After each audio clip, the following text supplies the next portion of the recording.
Has anyone else noticed that I think with this particular arc, Kenpachi has had the hardest fights that he's had in the entire series? I mean, versus Grammy, granted, it really wasn't a good fight, but ultimately he was struggling because he was getting sent to outer space, all sorts of different shit. And then in this fight, the motherfucker's getting his arm fucking ripped up and almost got blown the fuck up. He has to have Mayuri come in and save him. So, I mean, it's building up more of the Stern Ritters because granted, like, at the end of the day, when we found out that, like, you know, this is the final division of the Stern Ritters and these are supposed to be the strong elites or whatever, I was kind of like, but they're still Stern Ritter, let's see what they're gonna do. I mean, they haven't been built up or whatever, but then we have this monstrosity and the mystery and the suspense that this chapter built up, exactly what is its final form. I mean, it's awesome because you have the Brainiac, Mayuri, that is still a little bit confused, and I mean, he figures it out in the chapter more or less what this fucking piece of shit creature is. So you have that, and then you have the brute Kenpachi, and I mean, this chapter wrote off that Kenpachi epicness. I mean, it was giving us more of a fight, getting more into what we love about Bleach at the end of the day, pushing forward with the fights. A lot of Bleach is always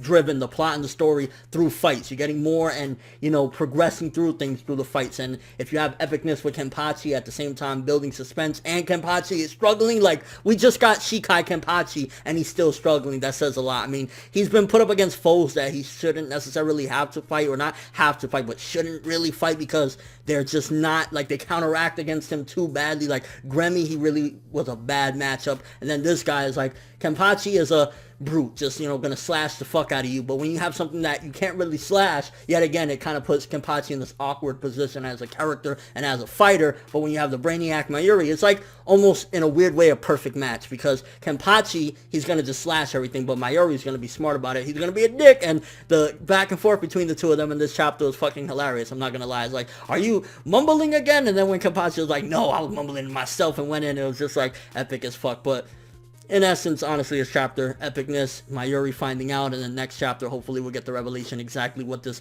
final form of this creature is going to be. But to keep it brief and short, epic chapter, advancing through the fight with some mystery and suspense. Mayuri yet again being the fucking brainiac that he is, trying to be sarcastic. And, I mean, at the end of the day, the way Mayuri puts it, he talks to Kenpachi like if he's just this idiot. And granted, a lot of Kenpachi is a brute, but I think, and not only just Mayuri, I think the fandom as well kind of doesn't give Kenpachi enough credit as far as, like, he's not a genius by any means, but he's not, like, you know, out of his mind, like, you know, slow neither. Like, Kenpachi is decently smart to a certain extent, and he knows at the end of the day, it's very simple mathematics. Okay, he can make me fuck up or whatever, he can do this and that to me, but if I kill him quick enough, then it'll be over, so fuck it. And anyone else was surprised when Kenpachi got stabbed in the back? I mean, the suspense that was built with that as well, and just kind of the shock value. Again, a lot of it was shock value and hype, but that's a lot of what Bleach is. Bleach has, you know, the revelations and the epic fights, and throwing Kenpachi in another fight where he's struggling is epic, because you don't want to just see the heroes like,